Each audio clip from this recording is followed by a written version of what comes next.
Dia berkomunikasi dengan dirinya sendiri dalam keharmonisan untuk kemudian seperti tidak terima dengan ciptaan Tuhan yang sempurna itu, karena setan adalah iri dan dengki. Mereka tinggal di taman yang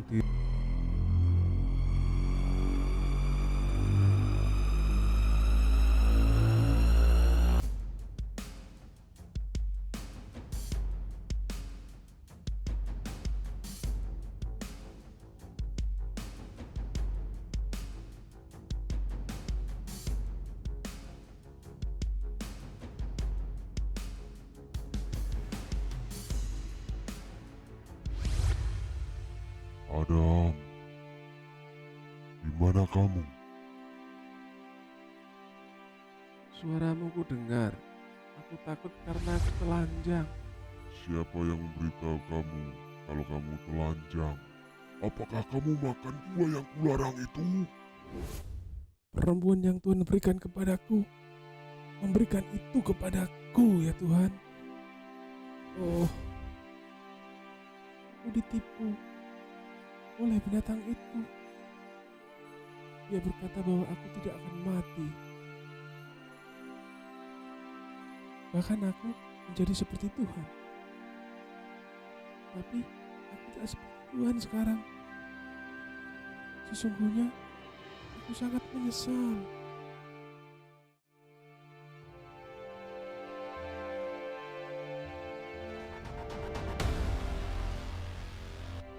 Kemudian Tuhan mengutuk binatang itu dan berkata kepadanya,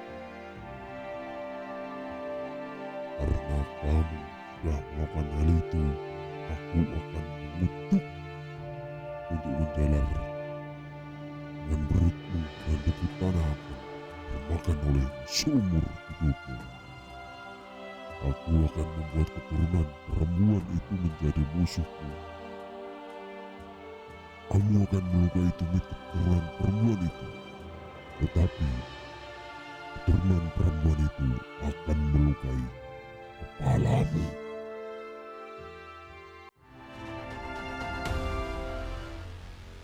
pernyataan ini adalah nubuat bahwa akan ada peperangan pada masa depan. Mangsanya akan datang ketika keturunan perempuan itu akan mengalahkan setan keturunan perempuan itu, akan menebus manusia kembali kepada Tuhan dan menyelamatkan manusia dari hukuman mati karena kutuk dosa dan kematian. Tuhan bisa langsung saja memusnahkan Lucifer dan kepada semua malaikat pada saat mereka memberontak, tapi Tuhan membiarkan mereka hidup sebagai ujian untuk manusia. Apakah manusia akan mengikuti Tuhan atau mengikuti setan untuk memberontak dan melawan Tuhan?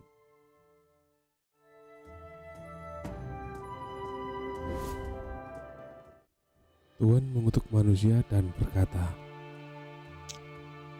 Adam, karena kamu mengikuti pujukan pasanganmu dan tidak patuh mematuhi perintahku, aku akan mengutuk bumi ini dan membuat semak duri dan rumput duri bertumbuh lebih cepat daripada sayur. Dan kamu harus bekerja keras untuk mengolah tanah dan mendapatkan makanan.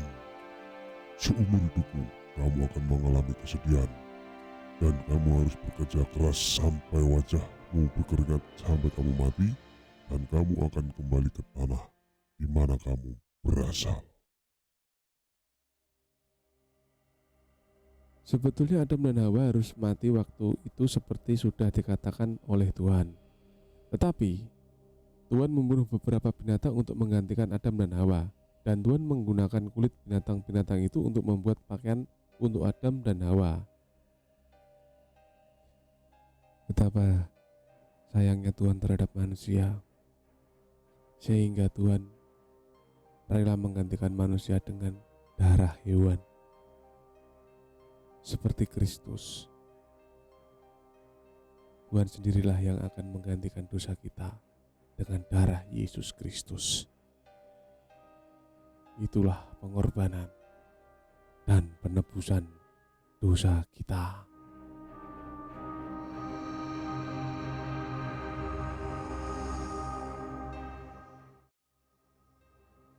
Oh, Tuhan tidak membunuh kita kita masih hidup. Iya, dia membunuh binatang-binatang itu untuk menggantikan kita. Adam dan Hawa tidak mati pada waktu itu, karena binatang-binatang yang tidak bersalah telah dibunuh untuk menggantikan mereka. Tetapi mereka juga dihukum mati, hanya waktunya saja yang belum ditentukan. Pada hari mereka akan mati juga. Hukuman dosa adalah kematian.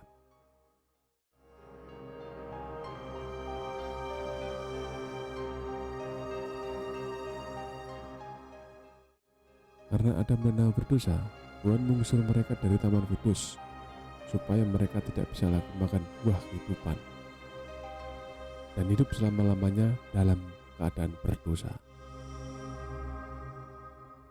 Tuhan menempatkan malaikat khusus yang disebut kerub di pintu masuk Taman Firdaus supaya Adam, Hawa, dan anak-anaknya tidak bisa lagi mengambil buah pohon kehidupan.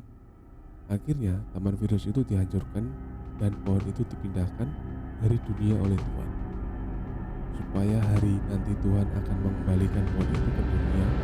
Cerita tentang pohon itu akan diceritakan kemudian.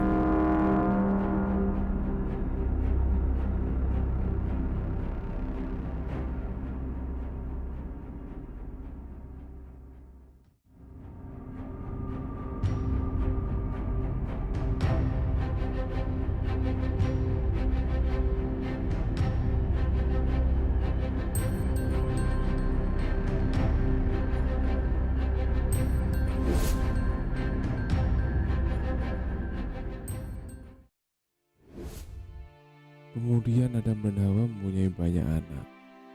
Anak-anak mereka menikah dan mereka mempunyai anak. Anak sulung mereka, Kain menjadi petani dan anak kedua Habel menjadi seorang peternak. Apakah salah satu dari dua itu adalah anak yang dijanjikan oleh Tuhan untuk mengalahkan setan? Kain dan Habel mengetahui tentang peristiwa-peristiwa terjadi di Taman Firdaus. Tapi Tuhan tidak lagi berjalan dan bercakap-cakap langsung dengan manusia. Adam dan Hawa, semua keturunannya terpisah dari Tuhan karena ketidaktaatan Adam. Hidup pasti sulit tanpa Tuhan.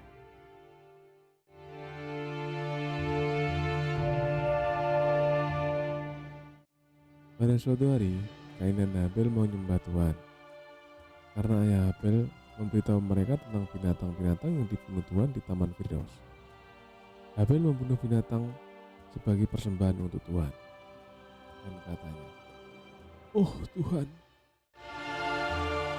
aku adalah orang berdosa. Aku menyembelih domba ini dan mempersembahkannya untuk menggantikan kematianku sendiri."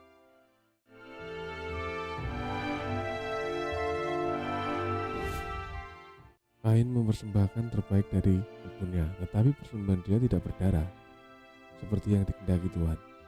Kain tahu dia orang berdosa, tetapi dia tidak mengakui bahwa dia orang berdosa.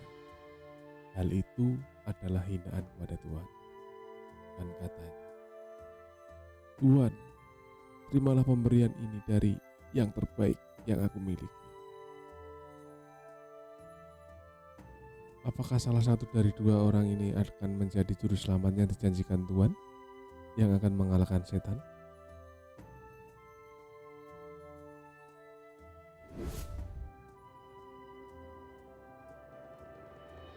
Tidak, Kain. Tuhan menolak persembahan Kain karena persembahan itu tanpa darah. Tapi Tuhan senang dengan Habel dan persembahannya. Ketika Tuhan melihat penumpahan darah domba yang tanpa celah, Tuhan menutupi dosa Habel. Tuhan berkata kepada Kain, Kalau kamu berbuat baik dengan mempersembahkan persembahan yang seharusnya aku berkenan kepadamu, dan juga kamu akan menguasai adikmu, Habel, dan dia akan tunduk kepadamu.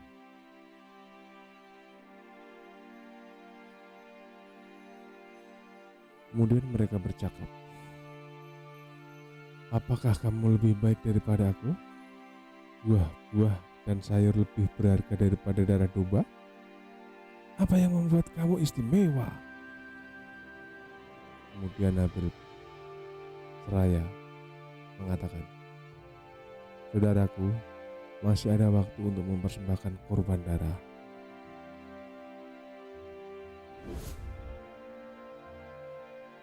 Karena sakit hati, persembahan tidak terima, maka Kain membunuh Habel dengan berkata, aku tidak akan mendengar nasihatmu.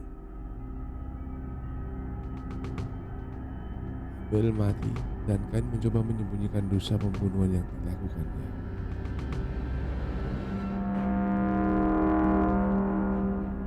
Tapi Kain tidak bisa menyembunyikan perbuatan jahatnya dari Tuhan.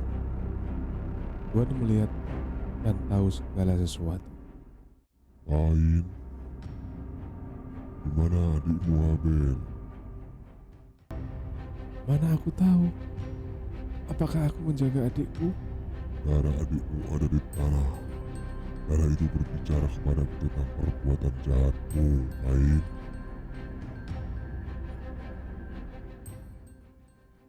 Tuhan tahu segala sesuatu. Dia melihat semua orang setiap waktu. Tidak ada apa-apa yang bisa disembunyikan dari dia. Dia melihat apa yang dilakukan Kain kepada Habel. Tuhan mengutuk Kain kemudian hari dan Kain pergi ke padang belantara bersama istrinya. Kesalahan dia menyebabkan kesengsaraan dan penderitaan besar. Tidak mungkin Kain adalah juru selamat yang dijanjikan. Kain juga perlu ditebus karena dosanya.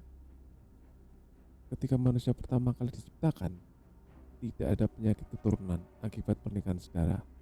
Kemudian ketika terjadi cacat, Tuhan melarang menikah dengan keluarga yang sedara. Maksudnya cacat tubuh. Bagaimana dengan anak yang akan datang sebagai juru selamat yang dijanjikan oleh Tuhan? Kemudian Adam dan Hawa mempunyai anak laki-laki yang bernama Set. Dengan berlalunya waktu, mereka mempunyai anak laki-laki dan perempuan lain. Tuhan sudah memberi anak laki-laki untuk menggantikan anak yang dibunuh oleh Kain. Adam. Kemudian Set mempunyai anak laki-laki dan cucu laki-laki, dan dengan berlalunya waktu banyak anak laki-laki lain yang dilahirkan. Tapi tidak ada yang muncul untuk menjadi juru selamat manusia dari hukuman mati karena dosa. Bumi didiami oleh banyak orang-orang di kota, desa, dan di perkebunan. Semuanya berbuat dosa. Dari generasi ke generasi, jumlah orang makin banyak dan dosa mereka juga makin banyak. Mereka melakukan dosa seksual dan kekerasan. Pikiran mereka selalu berdosa. Tidak ada seorang pun yang hidup benar. Adam sudah melakukan satu dosa, sekarang orang-orang berbuat banyak dosa.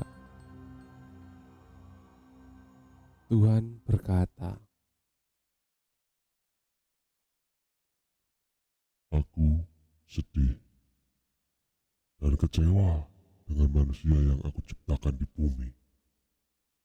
Aku akan memusnahkan semua yang hidup di bumi.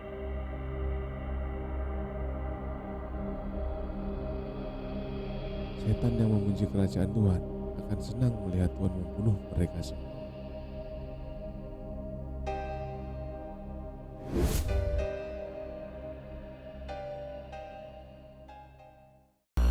Untuk melanjutkan cerita ini, kami melanjutkan